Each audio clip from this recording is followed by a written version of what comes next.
देवी और सज्जनों और मेरे प्यारे प्यारे बोर्ड एस्पिरेंट्स बोले तो बोर्ड विद्यार्थियों, खैर आप सभी लोग का हमारे चैनल L2 में हार्दिक हार्दिक हार्दिक स्वागत है। अब आपके मन में सवाल आएगा, भैया L2 का मतलब क्या होता है? L2 का मतलब वही जिंदगी के साथ भी जिंदगी के बाद भी। इसका मतलब क्या? Life long teachers. इसका मतलब क्या? Life long teachers. Life long teachers इसका मतलब L2 लाइफ लॉन्ग। बात समझ आती है? खैर खैर खैर खैर जिंदगी के बाद भी मतलब हमारा चैनल जो है वो इतने अच्छे वीडियो बनाएगा कि आप जिंदगी के बाद भी हमसे जुड़ना पसंद करोगे। इसका मतलब हमारा दिमाग आप लोग जिंदगी के बाद भी खराब करते रहोगे कि भैया हमको सिखाइए, भैया हमको सिखाइए। खैर चलिए, बहुत होगी थोड़ी थोड़ी बातें। अब एक इंफॉर्मेशन आपको देनी है। दरअसल हमारा ये जो L2 चैनल है वो जितने भी बोर्ड एस्पिरेंट्स हैं जो कि 12th में इस समय हैं, 12th में वो सब तैयारी कर रहे हैं, उनके लिए फ्री लेक्चर्स प्रोवाइड करेगा। फ्री लेक्चर में कौन कौन सब्जेक्ट रहेंगे? फिजिक्स, केमिस्ट्री और मैथमेटिक्स, जिसपे मैं आदर्श अवस्थी आपको केमिस्ट्री पढ़ाऊंगा और साथ ही साथ मैथ भी पढ़ाऊंगा। क्लियर? और फिजिक्स के भी लेक्चर्स कुछ दिनों में आ जाएंगे। क्लियर? अच्छा, एक इंफॉर्मेशन और देना चाहूंगा। जैसा कि आप बोर्ड पे देख रहे होंगे, पहला जो हमारा लेक्चर होगा सॉल्यूशन का स्टार्ट होने वाला है। क्लियर? अब उसमें कुछ चैप्टर्स आपके सीबीएसई ने कट कर दिए हैं, तो उसको हमने भी कट कर दिया है, लेकिन जब हमारा पूरा सिलेबस कंप्लीट हो जाएगा अकॉर्डिंग टू बोर्ड, फिर हम उसको फर्दर भी पढ़ा देंगे, आपको सिखा देंगे। बात समझ आती है? दूसरी इंफॉर्मेशन, हमारे जो आपको लेक्चर्स हैं, पहली बात तो हमारे चैनल में प्लेलिस्ट रहेगी, उसमें सॉल्यूशन के नाम से जो प्लेलिस्ट रहेगी उसमें सारे सॉल्यूशन के लेक्चर्स आपको प्रोवाइड कर दिए जाएंगे। लेकिन हम लोग क्या सोच रहे हैं कि ऑर्गेनिक भी चलाएं, साथ साथ फिजिकल भी चलाएं। ऑर्गेनिक चलाने का क्या मकसद है कि ऑर्गेनिक का कंटेंट आपको पता है 33 से 37 नंबर्स कंटेंट कर रहा है बोर्ड में, तो इस वजह से ऑर्गेनिक के भी हमको पैरेलल लेक्चर्स चलाने पड़ेंगे। बात समझ आती है? और कुछ बच्चों के क्लास टेस्ट वगैरह, हाफ ईयरली वगैरह एग्जाम होते हैं, उनके लिए भी बेनिफिट हो जाएगा। मेरी बात समझ आती है? तो जैसे मान लीजिए एक लेक्चर आपको सॉल्यूशन मिला तो दूसरा लेक्चर आपको क्या मिल जाएगा? ऑर्गेनिक का मिल जाएगा। ऐसे ऐसे लाइन से चैप्टर वाइज आपके एनसीईआरटी के अकॉर्डिंग चलता रहेगा। मेरी बात समझ में आती है? खैर बहुत बातें हो गई, अब आपको मैं चल भी पढ़ा। खैर पढ़ाते हैं हम लोग। चलिए स्टार्ट करते हैं। जैसा कि पहला चैप्टर है सॉल्यूशंस। क्या चैप्टर है पहला? सॉल्यूशन। बेटा सॉल्यूशन चैप्टर में कई सारे टॉपिक्स हैं, इसमें हम पहला टॉपिक लेने जा रहे हैं कंसंट्रेशन टर्म। अब मन में सवाल उठेगा कि एक तो पढ़ाई में तो कंसंट्रेशन बनता नहीं है, अभी हमको एक कंसंट्रेशन टर्म टॉपिक पढ़ा रहे हैं, ये कैसे समझ में आएगा? बिल्कुल आसान भाषा में इसी चैनल में सिंपल भाषा में आपको समझाता हूं। इसी चैनल में बोलेगा आपको, इसी चैनल में सिंपल भाषा में समझ में आ जाएगी। जैसे एग्जांपल समझते हैं, क्योंकि हम लोग समझेंगे कि कंसंट्रेशन हमें क्यों पढ़ना है, तो क्या का जवाब अपने आप मिल जाएगा। बात समझ पा रहे हैं? क्यों पढ़ना चाहिए कंसंट्रेशन टर्म हमें? इसलिए हमारे साइंटिस्टों ने इसको डिजाइन किया। इज इट बिकॉज कि जैसे मान लीजिए आपका ये पूरा सराउंडिंग नेचर है। क्लियर? नेचर से आपने कोई सब्सटेंस की डिमांड की। एग्जांपल की बात करें, कैल्शियम कार्बोनेट CaCO3, उसका मास कितना होता है? 100 ग्राम होता है। बात समझ आती है? तो नोट करते चले, नोट्स बनाते चलो तो फायदा रहेगा आपको। CaCO3 आपने नेचर से डिमांड किया। अब ऐसा मतलब डिमांड करने का मतलब आप गए नेचर के पास, नेचर से कहा मेरे भाई नेचर प्लीज हमको CaCO3 दे दो। क्या नेचर क्या बोलेगा कि नहीं बेटा आओ भाई, आ जाओ स्टूडेंट्स आ जाओ, CaCO3 चाहिए, चलो गड्ढा खोदो निकाल लो। ऐसा तो होगा नहीं, ऐसा बिल्कुल नहीं होगा। कैसे क्या होगा कि भाई अगर आपको नेचर से CaCO3 चाहिए तो वो डायरेक्ट अवेलेबल नहीं होगा। इसका मतलब किस फॉर्म में होगा? मिक्सचर्स के फॉर्म में होगा। अब उस मिक्सचर से आप अपने डिमांड किया गया हुआ सब्सटेंस CaCO3 को एक्सट्रैक्ट कर लोगे, आपको CaCO3 मिल जाएगा। इसका मतलब कंक्लूजन ऑफ दिस लाइन क्या हुआ कि हमको CaCO3 डायरेक्ट अवेलेबल नहीं होगा, मिक्सचर के फॉर्म में होगा। मिक्सचर से हमको अपना डिमांड किया गया हुआ सब्सटेंस निकालना पड़ेगा। आपने CaCO3 डिमांड की है तो आपको CaCO3 निकालना पड़ेगा, कैल्शियम कार्बोनेट निकालना पड़ेगा। बात समझ में आती है? अब कंसंट्रेशन टर्म का यहाँ पे क्या रोल आ जाता है कि उस गिवन मिक्सचर में हमारा डिमांड किया गया प्रोडक्ट कितने अमाउंट में मौजूद है, ये कौन बताएगा? कंसंट्रेशन टर्म बताएगा, जो कि इस टॉपिक पे डिस्कस करने वाले। तभी देखिए डेफिनेशन क्या लिखा हुआ है? Concentration term it is used to express the amount of substance in a given mixture। मेरी बात समझ में आती है?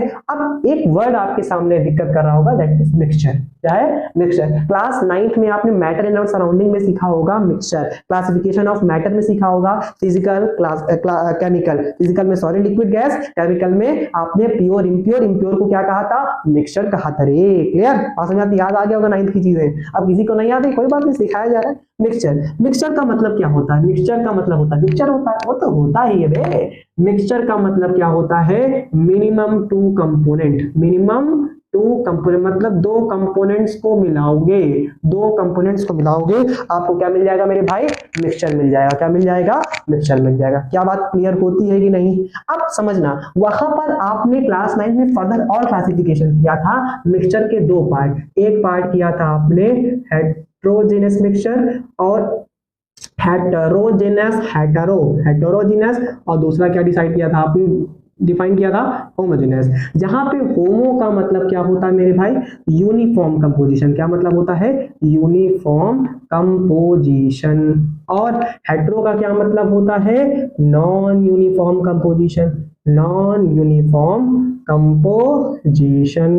अब मन में डाउट आएगा, इतनी भयानक भयानक आपने वर्डिंग तो कर दी, यूनिफॉर्म नॉन यूनिफॉर्म, अब मीनिंग तो बताओ। सब बताया जाएगा, परेशान हो। यूनिफॉर्म का मतलब क्या होगा? इसका मतलब देखिए, मिक्सचर है, मान लीजिए मिक्सचर है, मिक्सचर आपने कितनी रिक्वायरमेंट, कंपोनेंट रिक्वायरमेंट है? मिनिमम दो कंपोनेंट। दो से ज्यादा हो सकते हैं, बिल्कुल हो सकते हैं। आपने क्या ले लिया? ग्लास ले लिया। ग्लास मतलब कांच वाला, जो ट्रांसपेरेंट ग्लास हो, देखो चीजें दिखाई दे हमको थोड़ा सा। आपने कांच का ग्लास लिया, पानी डाला, क्या डाला? पानी। पानी के बाद क्या डाल दिया? चीनी डाल दिया, उसको घोल लिया। क्या ये मिक्सचर है? हाँ है, क्योंकि कितने कंपोनेंट है? दो कंपोनेंट है। अब मेरे भाई, क्या दो कंपोनेंट आपने डाले, क्या वो दो कंपोनेंट आपको नेकेड आई से दिखाई दे रहे हैं after mixing? After mixing, before mixing दिखाई दे रहे थे ये चीनी ये पानी है, लेकिन घोल बनाने के बाद, घोल बनाने का मतलब मिक्सचर बनाने के बाद क्या दिखाई दे रहे हैं? नहीं दिखाई दे रहा है। इसका मतलब ये क्या हुआ? कंपोजिशन। कैसा कंपोजिशन हुआ? यूनिफॉर्म। और यूनिफॉर्म हुआ तो क्या नाम दे देंगे हम लोग? होमोजेनस नाम दे देंगे। सिमिलरली आपने ग्लास लिया, आपने पानी डाला, आपने बालू डाल दी। बालू डालने पर क्या हुआ? कुछ समय बाद बालू सेटल डाउन हो गई। बालू सेटल डाउन हो गई तो आप आसानी से दो जो कंपोनेंट मिलाए थे आपने, क्या मिक्सचर है? हाँ मिक्सचर, दो कंपोनेंट है, पानी और बालू।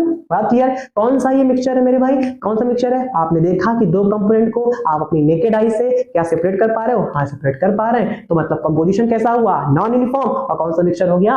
हेटेरोजेनस मिक्सचर हो गया। क्या ये क्लियर होती है बात? हाँ या ना बोल? पक्का? कोई दिक्कत? हेटेरोजेनस और होमोजेनस। अब जो हमारा जो सोल्यूशन टर्म आता है वो किस कैटेगरी में आता है मेरे भाई? आपके इस कैटेगरी में आता है मेरे भाई, आपके होमोजेनस में आता है। किसमें आता है? होमोजेनस। इसका मतलब क्या यहाँ पर आपका, आपके जो दो कंपोनेंट्स हैं आपको दिखाई देंगे नेकेड आई से? नहीं दिखाई देंगे। That is solution. Clear? Solution is a what? Homogeneous mixture having uniform composition. Clear? That are solution. Clear? अब छोटी सी आपके अंदर साइकोलॉजी बन जाती है बच्चों के अंदर। दरअसल बेटा सॉल्यूशन इसका मतलब ये नहीं होता है दिमाग बैठा लो चीनी और पानी मिलाएंगे, सॉलिड और लिक्विड मिलाएंगे तभी सॉल्यूशन बनेगा। नहीं, सॉलिड का भी होता है, गैस का भी होता है, सॉलिड लिक्विड का भी होता है। इसी स्टेट्स में आपस में इंटरचेंज होते रहते हैं और सॉल्यूशन हमका मिलता जाता है। जैसे सॉलिड का एग्जांपल क्या हो गया आपका? एलॉय हो गया। तो ऐसे एग्जांपल्स आपके बनते जाते हैं। क्लियर? कोई दिक्कत वाली बात तो ये दिमाग से निकाल दे कि सॉलिड लिक्विड ही सॉल्यूशन होता है। सॉलिड भी होता है, सॉलिड लिक्विड भी होता है, और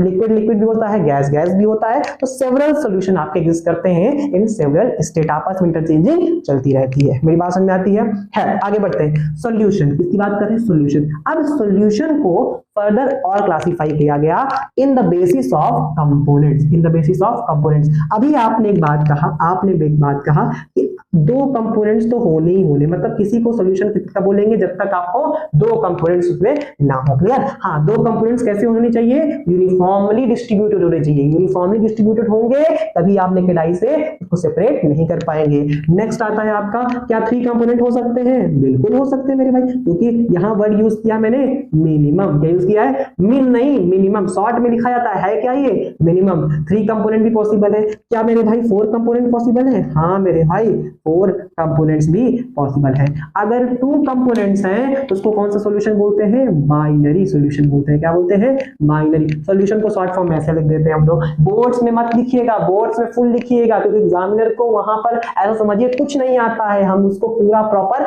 एक्सप्लेन करके लिखेंगे तभी आपको मार्क्स मिलेगा। तभी आप 70 में से कुछ 60+ मार्क्स गेन कर पाओगे। हाँ, बहुत ज्यादा पढ़ाई करोगे, बहुत ज्यादा सीखोगे, तब 70 आउट ऑफ 70 आ जाएंगे। Clear? Binary solution. Two three components है तो क्या बोलते हैं हम लोग? Tertiary solution. क्या बोलते हैं? Tertiary solution. अगर फोर कंपोनेंट्स है तो क्या बोलते हैं? Quaternary solution. क्या बोलते हैं? Quaternary solution. क्या बोलेंगे मैं बाबू? Quaternary solution. ठीक है। खैर, अब हम लोग हम लोग के सिलेबस में टर्शरी सॉल्यूशन नहीं है, हम लोग के सिलेबस में क्वार्टरली सॉल्यूशन नहीं है, हम लोग के सिलेबस में क्या है, बाइनरी सॉल्यूशन है। क्या है मेरे बाबू, बाइनरी सॉल्यूशन। क्या है, बाइनरी सॉल्यूशन। मेरे भाई बाइनरी सॉल्यूशन का भी आपने क्या बताया कि कितने कंपोनेंट होने चाहिए, 2 कंपोनेंट्स होने चाहिए। क्या होने चाहिए, 2 कंपोनेंट्स होने चाहिए। अब वो 2 कंपोनेंट्स कौन कौन होते हैं, एक सॉल्यूट होता है और एक क्या होता है, सॉल्वेंट होता है। क्या बात समझ में आती है, सॉल्यूट होता है, सॉल्वेंट। सॉल्यूट कौन होता है, which are in less amount, which are in less amount, जो कि किसमें हो, लेस अमाउंट में हो, ठीक है। और सॉल्वेंट कौन होता है, which are in more amount, which are in more amount, जो कि ज्यादा अमाउंट में हो, उसे क्या बोलेंगे आप, सॉल्वेंट बोलेंगे। क्या बोलेंगे, सॉल्वेंट बोलेंगे। तो ये हमारा डिस्कशन हो गया कंसंट्रेशन टर्म के इंट्रोडक्टरी पार्ट का, इंट्रोडक्टरी पार्ट। क्लियर। अब हम लोग नेक्स्ट टॉपिक जो सीखने जा रहे हैं वो टाइप्स ऑफ कंसंट्रेशन है। टाइप्स ऑफ कंसंट्रेशन, ध्यान दीजिएगा, यहाँ पर कई सारे आपको कंसंट्रेशन मिलेंगे, लेकिन यहां पर हमको उनकी मीनिंग डिस्कस नहीं करनी है, यहां पर हमको इनकी रीडिंग डिस्कस करनी है। और एक इंपॉर्टेंट बात, घर जाके एक छोटा सा आपको होमवर्क देता हूं मेरे भाई, ये जो एक तरह के 3 आपको मैंने साथ ही साथ कंसंट्रेशन टर्म लिखे हैं, ये आपके जो टैबलेट्स आती है ना, टैबलेट्स, वहां पर जैसे परसेंटेज W/W आपको टैबलेट्स पैरासीटामोल वगैरह में देखने को मिलेगी, जाके जरूर देखिएगा। क्लियर। आपको परसेंटेज W/V आपको जो आई ड्रॉप्स वगैरह उसमें को देखने को मिल सकती हैं, percentage V/B syrup eye drops देखने को मिलती है। अब आप इनकी मीनिंग के साथ साथ, मीनिंग तो रीडिंग समझ में आ जाएगा, रीडिंग मतलब अगर मान लीजिए 40% W/W NaOH लिखा है तो इसकी रीडिंग कैसे करेंगे, 40% W/V लिखा है तो इसकी रीडिंग कैसे करेंगे। उससे पहले एक छोटा सा सवाल, क्या आप इसका मॉलिक्यूलर मास बता सकते हैं, NaOH क्या है मेरे भाई, सोडियम हाइड्रोक्साइड। क्या है मेरे बाबू, sodium hydroxide, sodium hydroxide. Sodium का मास कितना होता है मेरे भाई, 23 ग्राम। हाइड्रोजन का मास कितना होता है, 1 ग्राम। ऑक्सीजन का मास कितना होता है, 16 ग्राम। इन तीनों को ऐड कर दोगे तो NaOH का मास, मॉलिक्यूलर मास निकल आएगा। क्या निकल के आ जाएगा, मॉलिक्यूलर मास। तो 23 1 और कितना 16, तो 6 3 9 1 10 2 1 3 1 4। NaOH का मास कितना आ गया मेरे भाई, 40 ग्राम। कितना आ गया, 40 ग्राम। क्लियर, बात समझ में आती है। अब सवाल उठता है, भैया आपने कहा था रीडिंग, तो इसकी रीडिंग आप लोग सोचिए जरा पॉज करके, क्या हो सकती है। आपके दिमाग में आएगा कि इसकी रीडिंग क्या होगी, हमारे पास 40% NaOH है ना बेटा, बात समझो, जो दिखता है वैसा होता नहीं है। चलिए समझते हैं, 40% W/W NaOH का मतलब क्या होता है, इसका मतलब होता है 100 ग्राम सॉल्यूशन कंटेन 40 ग्राम NaOH। क्या है, 40 ग्राम NaOH। इसका मतलब 100 ग्राम हमारे पास सॉल्यूशन है, तो हमारे पास NaOH का मास कितना है, 40 ग्राम है। कितना है, 40 ग्राम। मेरी बात समझ में आती है। अब जरूरी नहीं है कि मॉलिक्यूलर मास के बराबर हो, यहाँ पर कुछ भी 30 भी हो सकता है, 20 भी हो सकता है। क्लियर, समझ में आती बात। तो ये दिमाग मत बता दीजिएगा कि मॉलिक्यूलर मास ही होगा, ना ऐसी बात नहीं है, वो वैरी कर सकता है, वैरी मतलब चेंज हो सकता है। क्लियर। अच्छा मान लीजिए हम 200 ग्राम सोल्यूशन ले लेंगे तब NaOH कितना हो जाएगा, 80 ग्राम हो जाएगा। 300 ले लेंगे तो कितना NaOH हो जाएगा, 120 ग्राम। इसका मतलब क्या आपके पास 40 ग्राम NaOH है, ना बाबा ना। क्या है, हमारे पास सोल्यूशन जितना है उतना हमारे पास NaOH। इसका मतलब NaOH का मास किस भी वेरी कर रहा है, सोल्यूशन के मास से वेरी कर रहा है। बात समझ में आती बात, कोई दिक्कत वाली बात। अच्छा ठीक है, सॉल्यूशन की बात करते हैं तो एक सॉल्यूट होगा, एक सॉल्वेंट होगा। तो मेरे भाई यहाँ पर वेट ऑफ सॉल्यूट बता दीजिए फटाफट। तो वेट ऑफ सॉल्यूट क्या बोलोगे, 40 ग्राम। वो कौन होगा मेरे भाई, NaOH। क्या होगा, क्योंकि वो कम अमाउंट में 40 ग्राम है। अब मन में सवाल उठेगा कि वेट ऑफ सॉल्वेंट कौन होगा, वेट ऑफ सॉल्वेंट। अच्छा वेट ऑफ सॉल्वेंट निकाल लोगे, क्योंकि 100 ग्राम सॉल्यूशन है, 40 ग्राम क्या देके रखा है, क्या देके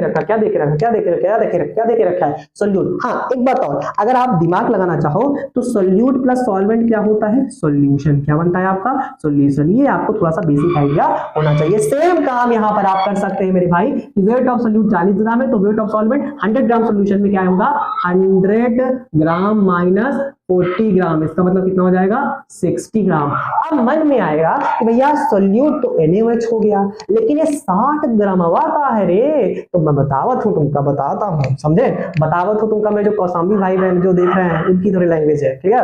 समझाती बात है। 60 ग्राम लिया है, कारे लिया है बे, 60 ग्राम लिया है। तो 60 ग्राम कौन है?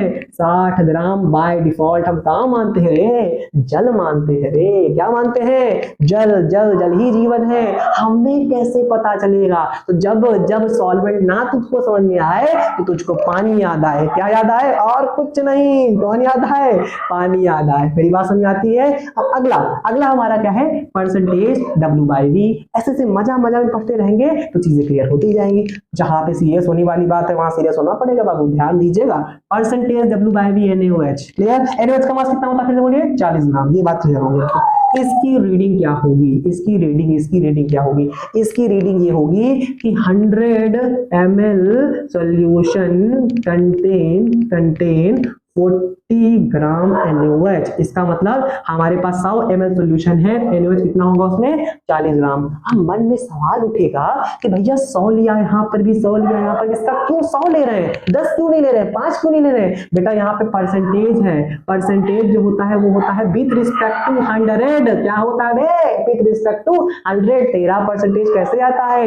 100 में से आता है कि 110 में से आता है? 100 से आता है। तो इसलिए किसी लिया रिस्पेक्ट में हमने 100 लेके रखा है। कोई दिक्कत वाली बात? अब सॉल्यूशन है तो सॉल्यूट होगा, सॉल्वेंट होगा, क्योंकि हमको पता है सॉल्यूट प्लस सॉल्वेंट क्या होता है? सॉल्यूशन होता है रे। क्लियर? बताओ वेट ऑफ सॉल्यूट बताओ। तो क्या बोलोगे? 40 ग्राम। अब मैं जब बोलूंगा कि वेट ऑफ सॉल्वेंट, अच्छा यहां पर भी नहीं दिया है कुछ जानकारी सॉल्वेंट के बारे में, क्या मान लेंगे? वाटर।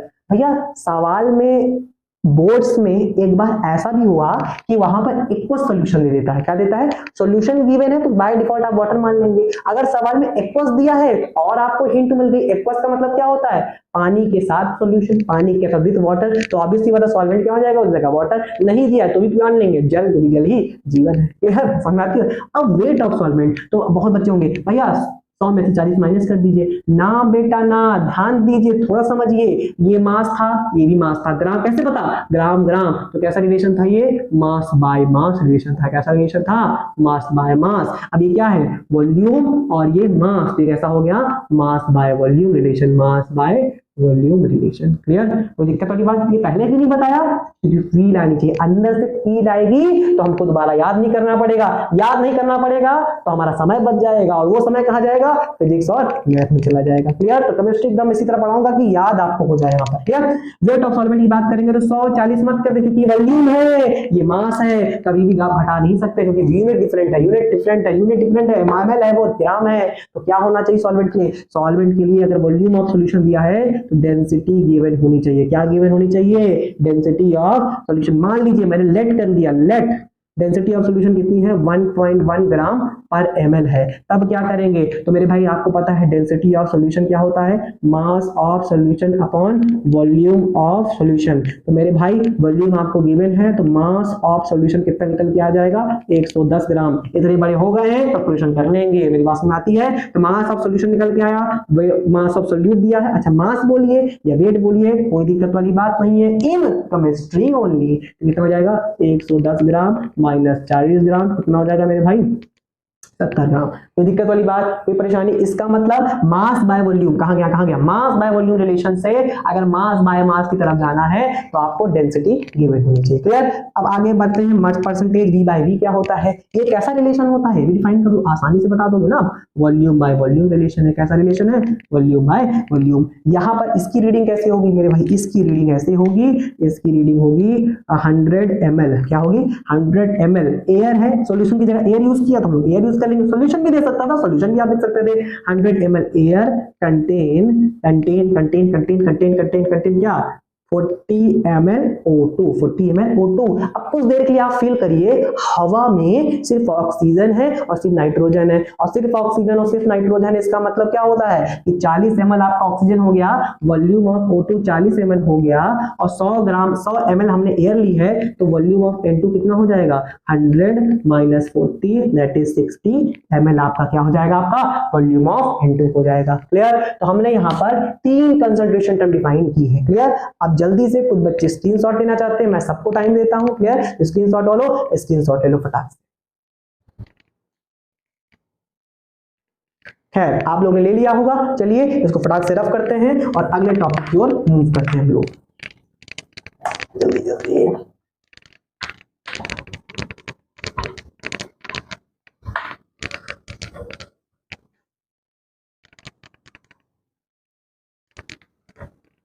चलिए देखते हैं हम लोग का जो अगला कंसंट्रेशन टर्म आता है वो भी बहुत अच्छा है, दैट इज नेक्स्ट थर्ड हो गया फोर्थ दैट इज ग्राम पर लीटर। ग्राम पर लीटर देख के पता चल रहा है कैसा रिलेशन है, ग्राम है लीटर है तो मास बाय वॉल्यूम रिलेशन है। कैसा रिलेशन है?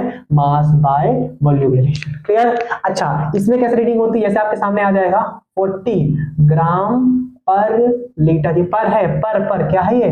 पर के सोना नहीं, पर है, ठीक है। 40 ग्राम पर लीटर क्या है? पर लीटर क्या ले गया? NaOH ले लेने का मास, NaOH का मास कितना? 40 ग्राम। कितना? 40 ग्राम। इसकी रीडिंग कैसे होगी मेरे भाई? इसकी रीडिंग होगी 1000 ml solution contain 1000 ml solution contain 40 ग्राम NaOH। कितना? NaOH। अच्छा एक सवाल मन में आएगा कि यहाँ क्या लिया? 1000 ml, वहां परसेंटेज था, यहाँ परसेंटेज नहीं, इसमें को क्या लेना पड़ा? 1000, क्योंकि लीटर दिया है। 1 लीटर कितने ml होते हैं? 1000 ml होते हैं। क्लियर? ये भी क्लियर हो गया। अच्छा मैं आपसे पूछूं, ये भी मास बाय वॉल्यूम था, परसेंटेज W बाय भी मास बाय वॉल्यूम था। अगर मैं पूछूं कि मान लीजिए इस केस में परसेंटेज W बाय V कितना होगा, क्योंकि ये भी मास बाय वॉल्यूम है, वो भी percentage W by V mass by volume था। सीधा रिलेशन है, बिना डेंसिटी के हम निकाल सकते हैं ग्राम पर लीटर से परसेंट W बाय V। वो कैसे निकाल सकते हैं वो देखिए। कैसे? देखिए अब जो इस तरह से हम लोग निकाल रहे हैं यहाँ पर परसेंटेज W बाय V हम लोग निकालने का प्रयास करें। कैसे निकालते हैं मेरे भाई? 1000 ml सॉल्यूशन में 40 ग्राम NaOH है। क्या है? 40 ग्राम NaOH है, तो 1 ml में कितना होगा मेरे भाई? 40/1000 ग्राम। तो मेरे भाई 100 ml में कितना होगा, क्योंकि परसेंटेज W बाय V क्या होता है? विद रिस्पेक्ट टू 100, तो इंटू 100, 0 से 0, 0 से 0, 0 0 कितना आया मेरे भाई? 4% W बाय V। क्लियर? इसका मतलब 40 ग्राम पर लीटर NaOH में कितना होगा? 4% W बाय V। तो यहाँ पे आप एक तरह से और बता सकते हो कि ग्राम पर लीटर कितने टाइम ज्यादा होता है? 10 टाइम ज्यादा होता है। किससे? परसेंटेज W बाय V से, क्योंकि ये विद रिस्पेक्ट टू 1000 होता है और परसेंटेज W बाय V क्या होता है? विद रिस्पेक्ट टू 100 होता है। क्लियर? कोई दिक्कत वाली बात? अब अगला जो आता है पांचवा थोड़ा सा इंपॉर्टेंट हो जाता है आपके बोर्ड एग्जामिनेशन के पर्पस से, वो आता है PPM। PPM का मतलब क्या होता है मेरे भाई? पार्ट्स पर मिलियन। क्या होता है? पार्ट्स पर मिलियन। समझना बात को ध्यान से समझिए। पार्ट्स पर मिलियन की बात करें तो इसके लिए हम दो केस डिफाइन करते हैं। एक केस होता है सॉलिड लिक्विड मिक्सचर के लिए, अगला केस होता है आपका सिर्फ गैसेस मिक्सचर के लिए। हम लोग यहाँ पे दो केस डिफाइन करते हैं। Case 1 for solid oblique liquid mixture और दूसरा डिफाइन करते हैं अपना case 2 for gaseous mixture. Gaseous MIX का मतलब क्या होता है? मिनिमम नहीं बेटा ना, मैक्सिमम। ये मिक्सचर है। क्या ये?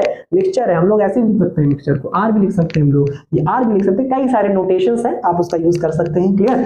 For solid liquid mixture, for इसमें कैसे आएगा? इसमें कैसे रीडिंग करने को कहेगा? जैसे आ जाएगा आपका 200 ppm CaCO3 100 ग्राम। याद रखिए CaCO3 100 ग्राम, और यहाँ पर क्या आ जाएगा?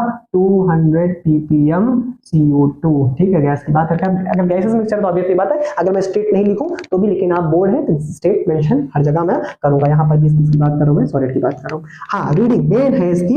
रीडिंग बताओ। रीडिंग क्या है मेरे भाई? ये 1000 था ग्राम पर litre with respect to, percentage वाले विद रिस्पेक्ट टू 100 थे। PPM क्या होगा? विद रिस्पेक्ट टू 10 की पावर 6 होगा। क्लियर? 10 की पावर 6 ग्राम सॉल्यूशन कंटेन 10 की पावर 6 ग्राम सॉल्यूशन कंटेन 200 ग्राम CaCO3। अच्छा GM लिखो, जी लिखो, कोई इशू वाली बात नहीं है। ये भी ग्राम है, ये भी ग्राम है। तो रिलेशन क्या हुआ केस 1 का? ऐसा रिलेशन हुआ मास बाय मास रिलेशन। कैसा रिलेशन हुआ? मास बाय मास रिलेशन हुआ। कैसा रिलेशन हुआ?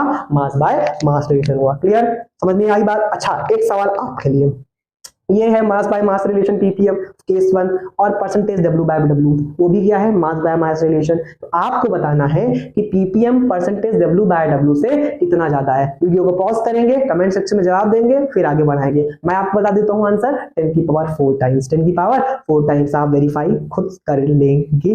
ये डाउट है तो कमेंट सेक्शन में बताइएगा भैया डाउट आया है, अगले वीडियो में हम आपका डाउट को सॉल्व कर देंगे। अच्छा कमेंट करेंगे तो पता चलेगा कि कितने बच्चे हमको रिस्पॉन्स दे रहे हैं, हमको और अच्छा लेक्चर कितना अच्छा डिलीवर करना है। क्लियर? समझ आती बात? अच्छा इसकी कैसे रीडिंग करेंगे, इसकी रीडिंग कैसे करेंगे, इसकी रीडिंग है कि 10 की पावर 6 ml सॉल्यूशन कंटेन, क्योंकि सब कुछ गैसेस मिक्सचर है, सब कुछ ml में लेंगे, आपका सॉलिड लिक्विड मिक्सचर है, सब कुछ ग्राम में लेंगे। क्लियर, और समझ में आती है। 10 की power 6 ml solution contain 200 ml CO2, 200 ml CO2। कोई दिक्कत वाली बात, ये हो गया आपकी इसकी कहानी, ppm for gases mixture, ppm for solid and liquid mixture. Clear.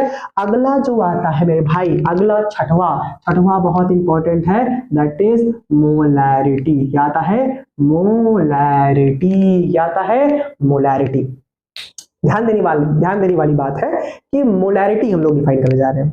एक बात सुनिएगा, एक होता है मोलैरिटी, एक होता है फॉर्मेलिटी, एक होता है नॉर्मेलिटी। नॉर्मेलिटी हम इसी लेक्चर में डिस्कस करेंगे, लेकिन कुछ देर बाद, इसी लेक्चर में कुछ देर बाद, क्योंकि यहां पर थोड़ा सा हमको रिडॉक्स का एन फैक्टर आपको रिवाइज कराना पड़ेगा, थोड़ा सा। क्लियर, वो रिवाइज हो जाएगा तो नॉर्मेलिटी अपने आप क्लियर हो जाएगा। लेकिन मैं आपको थोड़ी सी देर, थोड़ा सा 1-2 लेक्चर्स हो जाएंगे, देन फिर आपको नॉर्मेलिटी भी कराई जाएगी। क्लियर, हर चीज का टाइम आता है, बहुत टीचर्स पहले करा देते हैं, लेकिन मैं थोड़ा सा रुकूंगा। क्लियर, अब समझिए मोलैरिटी तो नॉर्मेलिटी क्लियर हो गया, बाद में पढ़ेंगे। मोलैरिटी और फॉर्मेलिटी दो वर्ड है। मोलैरिटी जो होता है वो डिफाइन होता है कोवेलेंट कंपाउंड के लिए, और फिर फॉर्मेलिटी डिफाइन होता है वो आयनिक कंपाउंड के लिए। लेकिन दोनों का फंक्शन क्या होता है, सेम होता है। तो आप इसके लिए मोलैरिटी लिख सकते हैं, कोवेलेंट कंपाउंड भी लिख सकते हैं, आयनिक कंपाउंड के लिए भी लिख सकते हैं, कोई इशू नहीं है। लेकिन वैसे डिफाइन अलग अलग है, लेकिन दोनों का फंक्शन सेम है, तो हम लोग बोलते हैं काम चल जाता है, मोलैरिटी भी यूज कर सकते हैं। मेरी बात समझ में आई। अगर x बराबर y है तो y ही x है और x ही y, क्योंकि दोनों क्या है, बराबर है। क्लियर, बस थोड़ा सा डिफरेंस है, वो आयनिक कंपाउंड, ये कोवेलेंट कंपाउंड। मोलैरिटी को रिप्रेजेंट करते हैं हम लोग कैपिटल M से। किसे रिप्रेजेंट करते हैं, कैपिटल M से रिप्रेजेंट करते हैं। क्लियर। अच्छा इसकी रीडिंग की बात करें थोड़ा सा, इसकी रीडिंग कैसे होती है, मेरे सवाल में दे दिया 2mNaOH। क्या दे दिया, 2mNaOH। ध्यान दीजिएगा, इसका मतलब NaOH की मोलैरिटी कितनी दे रखी है, 2 दे के रखी है। इसको एक और तरह से रिप्रेजेंट करते हैं, मोलैरिटी को ब्रैकेट के फॉर्म में लिखा जाता है। NaOH का कंसंट्रेशन कितना दे के रखा है, 2m दे के रखा है। इसका मतलब NaOH का कौन सा कंसंट्रेशन दे के रखा है, मोलैरिटी दे के रखा है। क्या दे के रखा है, लीजिए मोलैरिटी दे के रखा है। क्लियर, कोई दिक्कत वाली बात। अब मन में यह सवाल आएगा कि भैया आप इसकी रीडिंग पहले बता दो, क्योंकि बहुत इंपॉर्टेंट है रीडिंग इसकी। इसकी रीडिंग है 1000 ml या 1 लीटर लीजिए या 1000। बात तो एक ही है भैया, एनसीईआरटी में तो लिखा था, 1000 ml लिखा भाई। 1000 ml सॉल्यूशन कंटेन 2 मोल Na। अच्छा मोल दिया है तो मास निकाल लोगे, 1 मोल का मास 40 ग्राम, तो 2 मोल का कितना होता है, 2 मोल। तो याद करिए मोल का formula given mass upon molecular mass. ये क्या है, मास है, ये क्या है, मॉलिक्यूलर मास है। यहाँ पर रखेंगे, यहाँ अगर मैं निकालूं तो मोल कितना है, 2।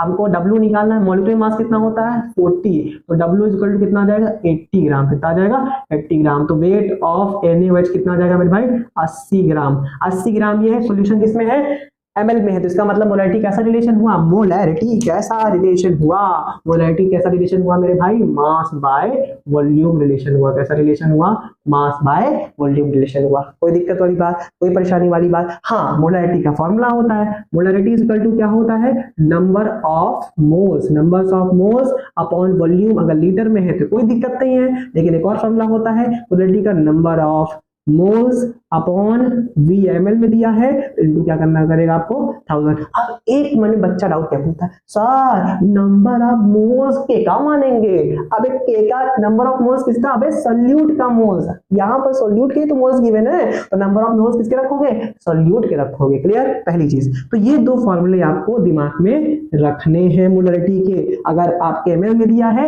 ml में दिया है वॉल्यूम, तो 1000 से मल्टीप्लाई जरूर करिएगा। क्लियर, क्योंकि 1000 ml में बराबर 1 लीटर होता है। क्लियर, इसकी यूनिट भी क्या होती है, ग्राम पर लीटर होती है। क्लियर, ग्राम पर लीटर बोलूं या ग्राम पर ml बोलूं, कोई दिक्कत वाली बात नहीं है, बस फर्क कितना यूनिट का फर्क आ जाएगा। अच्छा एक और सवाल आता है, यहाँ पर मोल्स पूछ लेता है, मोल्स पूछ लेगा तो वॉल्यूम से मल्टीप्लाई करना पड़ेगा। तो नंबर ऑफ मोल्स पूछ लेगा तो आप क्या करेंगे, m into V, molarity into V. लेकिन ध्यान रखिए ये लीटर में लिया है, लेकिन कभी कभी नंबर ऑफ मिली मोल्स पूछ देता है। क्या बोल देता है, मिली 2 मिली ना, ऐसा नहीं है, मिली मिली तो मिली, केमिस्ट्री के कॉन्सेप्ट मिली, क्लियर, ठीक है। नंबर ऑफ मिलीमोल्स क्या है, m into v, लेकिन ध्यान रखिएगा इसको किसमें लेंगे आप, वॉल्यूम को किसमें लेंगे, ml में लेंगे, ठीक है। अच्छा ये जल्दी जल्दी क्यों कर देता हूं, क्योंकि ज्यादा कठिन नहीं है बेटा, बस यूनिट का पूरा लोचा रहता है इसलिए, क्लियर। ये बात हो गई किसकी मेरे भाई, मोलैरिटी की बात हो गई, क्लियर। तो ये कुछ टर्मिनोलॉजीज हैं आपको ध्यान रखनी है, ये बात होगी मोलैरिटी बहुत इंपॉर्टेंट है। हाँ, जिन बच्चों को स्क्रीनशॉट लेना है जल्दी से क्विक स्क्रीनशॉट ले ले, हम लोग नए कंसंट्रेशन में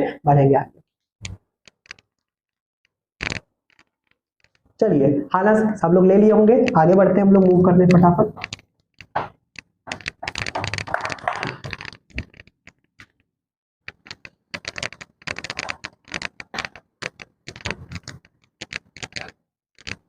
अगला जो हमारा कंसंट्रेशन टर्म आने जा रहा है बेटा, वो बहुत इंपॉर्टेंट है, वो क्या है मेरे भाई, मोलैलिटी। आई थिंक क्या हो गया, 3 2 5 1 6, ये 7वां होगा ना, ओके। मोलैलिटी, इसको मेरे भाई स्मॉल m से रिप्रेजेंट करते हैं और इसको मोलल भी बोला जाता है। मोलल एक्वस सॉल्यूशन बोल देता है ना, बच्चे समझ कंफ्यूज होते हैं, मोलल का मतलब क्या है, मोलल का मतलब मोलैलिटी क्या है, मोलैलिटी। एनसीईआरटी के जब आप तीसरा चौथा पन्ना पढ़ेंगे पलटेंगे तो उसमें जो क्वेश्चन दिया हुआ है, इसके लास्ट सेकंड क्वेश्चन में मोलल यूज किया हुआ है शायद, तो मतलब उसके एग्जांपल के क्वेश्चंस में मोलर, अरे मोलल का मतलब क्या होगा, मोलैलिटी हो जाएगा, क्लियर, समझाती बात, तो इसलिए मुझे मेंशन करना पड़ता है हर जगह, ठीक है।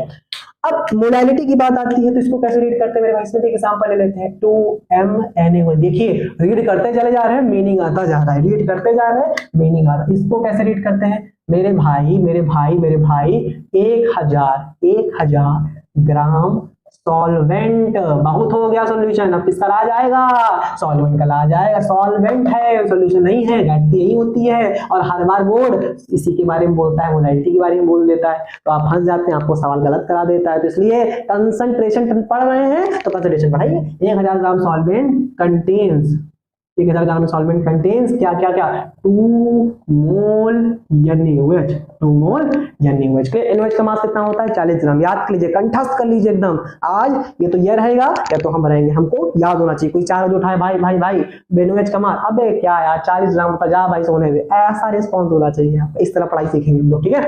हाँ सवाल ही होता, अब सिंपल सी बात है, फिर से भाई बता, 1 मोल का 40 तो 2 मोल का कितना, 2 मोल का कितना, अभी 80 यही हो जाएगा सोल्यूट, 80 ग्राम क्या हो जाएगा, 80 ग्राम सोल्यूट दिया है, सॉल्वेंट का वेट दिया है, तो सॉल्यूशन का निकाल लोगे क्या, 1080 ग्राम हो जाएगा। कैसे, क्योंकि भैया बहुत जल्दी कराते हैं, अबे लो भाई वेट ऑफ सोल्यूशन बराबर weight of solute plus weight of solvent.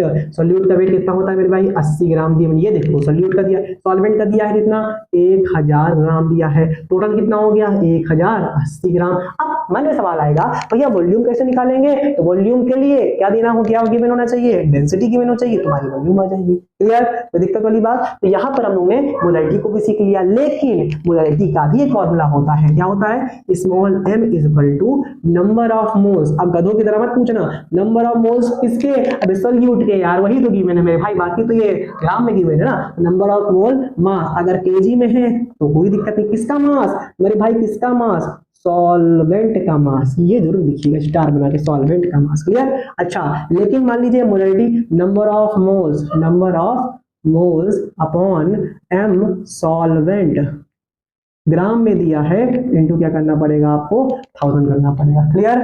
इस बात को बहुत कायदे से आप दिमाग में एक तरह से बिठा लेंगे, क्लियर, ठीक है। हो जाती बात। अब 8वां, ये आपके लिए इस चैप्टर के लिए बहुत इंपॉर्टेंट है, बहुत देखिए 5 स्टार मैंने मार्क कर दिया। वो क्या है आपका, मोल फ्रैक्शन। क्या है मेरे भाई, मोल फ्रैक्शन। मोल फ्रैक्शन को रिप्रेजेंट किससे करते हैं, आई से रिप्रेजेंट करते हैं। अब मोल फ्रैक्शन, फ्रैक्शन क्या होता है, परसेंटेज क्या होता था विद रिस्पेक्ट टू 100, ग्राम पर लीटर क्या होता था with respect to 1000, clear. PPM क्या होता था विद रिस्पेक्ट टू 10 की पावर 6, पीपीवी पार्ट पर बीम क्या होता है विद रिस्पेक्ट टू 10 की पावर 9, क्लियर। बात समझ आती है। मोलैलिटी किससे रिस्पेक्ट में करते थे, 1000 के रिस्पेक्ट में करते थे। मोलैलिटी क्या करते थे, 1000 के रिस्पेक्ट में करते थे। मोल फ्रैक्शन को, फ्रैक्शन जब आती है तो विद रिस्पेक्ट टू क्या होता है 1, क्या होता है 1, लिखो विद रिस्पेक्ट टू क्या होता है 1, हिंदी में लिखो, मोल फ्रैक्शन का मतलब with respect to 1, with respect to, और लिख डालिए। अब इसको रीडिंग कैसे करते, सवाल कैसे आएंगे, 0.8 मोल ऑफ ग्लूकोज, क्या लिया है, ग्लूकोज का मास फॉर्मूला C6H12O6, इसका मास कितना होता है 180 ग्राम। अभी आपने 3 मास निकली, NaOH का कितना 40 ग्राम, CaCO3 का कितना 100 ग्राम और इसका कितना 180 ग्राम, कितना C6H12O6 180 ग्राम। वाटर का कितना होता है 18 ग्राम होता है। ये क्या है मॉलिक्यूलर मास है। Clear, 0.8 mole of glucose in H2O।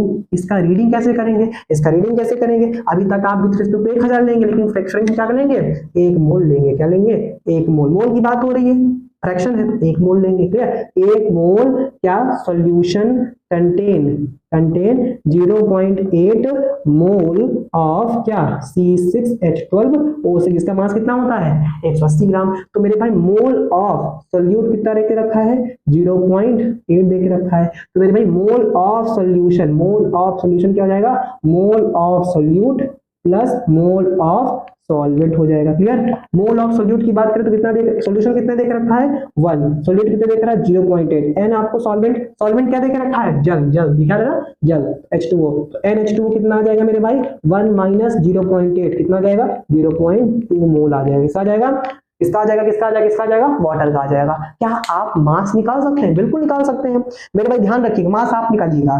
Solute की मोल 0.8 तो ग्राम मॉलिक्यूलर मास से मल्टीप्लाई करके मास आ जाएगा ग्लूकोज का। Gram molecular mass of water को 0.2 मोल ऑफ वाटर से मल्टीप्लाई करोगे तो मास आ जाएगा। दोनों के सोल्यूट और सॉल्वेंट की मास को ऐड करोगे तो सॉल्यूशन का मास आ जाएगा। यहाँ तक कोई दिक्कत वाली बात, कोई परेशानी, कोई हानि, कोई लाभ, कोई घाटा। चलिए ये आपकी बात अच्छे से क्लियर हो गई। क्लियर, अब इसका भी एक छोटा सा फॉर्मूला होता है, याद रखिएगा मेरे भाई, वो है काई की बात भी है। काई इज इक्वल टू, इसका फॉर्मूला क्या होता है मेरे भाई, इसका फॉर्मूला क्या होता है, काई इज इक्वल टू, यहां डिफाइन करना पड़ेगा सोल्यूट की mole upon n solute plus n solvent, या बोलो तो इसको क्या बोल सकते हो एन सोल्यूशन, क्या बोल सकते हो।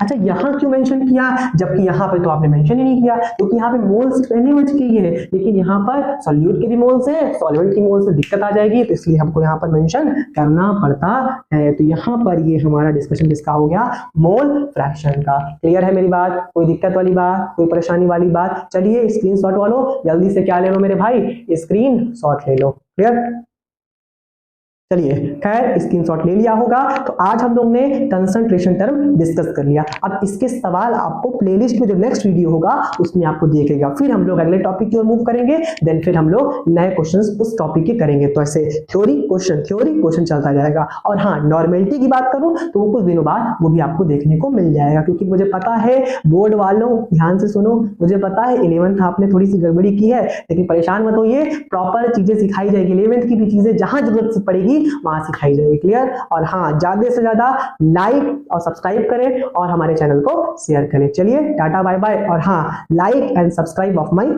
चैनल, ऐसे सारा इसलिए किया, दिस इज बिकॉज क्योंकि स्टिकर वहां पे शो होता है। चलिए टाटा बाय बाय, टाटा।